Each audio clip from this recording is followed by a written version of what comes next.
ជំរាបសួរនិងសូមគោរពដល់ពុកម៉ែបងប្អូនទាំងអស់គ្នាដែលចូលមកកាន់ Channel របស់ Admin ដើម្បីទស្សនាវីដេអូតម្រុយឆ្នោតខ្មែរសម្រាប់ថ្ងៃទី9 ខែ 4 ឆ្នាំ 2025 សម្រាប់វេលាម៉ោង1 ម៉ោង3 និងម៉ោង6 ដូច្នេះកុំបង្អង់យូរសូមពុកម៉ែបងប្អូនកលេចមកមើលតម្រុយ2លេខតម្រុយ2លេខ Admin គឺមានលេខ52 55 74 76សម្រាប់ប៉ោះ ABCD បន្ទាប់មកគឺខ្ទង់ O Admin គឺមានលេខខ្ទង់5ខ្ទង់7សម្រាប់ប៉ោះ ABCD ដូចគ្នាបន្ទាប់មកគឺលេខពិសេស Admin គឺមានលេខ259គុណ087គុណនិង336គុណដែលលេខទាំងអស់នេះសុទ្ធសឹងតែជាលេខដែលមានសង្ឃឹមថានឹងចេញខ្ពស់សម្រាប់ថ្ងៃនេះអរគុណពុកម៉ែបងប្អូនទាំងអស់គ្នាដែលបានទស្សនាវីដេអូនេះពីដើមរហូតដល់ចប់ក៏ជូនពរពុកម៉ែបងប្អូនទាំងអស់គ្នាធ្វើការសងសំណាននៅថ្ងៃថ្មី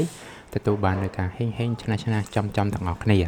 ជាចុងក្រោយ Admin សូមពុកម៉ែបងប្អូនជួយ Like Subscribe និង Share ដើម្បីជាកម្លាំងចិត្តដល់ Admin ផងនិងដើម្បីពុកម៉ែបងប្អូនទាំងអស់គ្នាទទួលបាននូវវីដេអូថ្មីបានឆាប់រហ័សផងដែរដូច្នេះ Admin សូមជម្រាបលានិងជួបគ្នានៅវីដេអូក្រោយ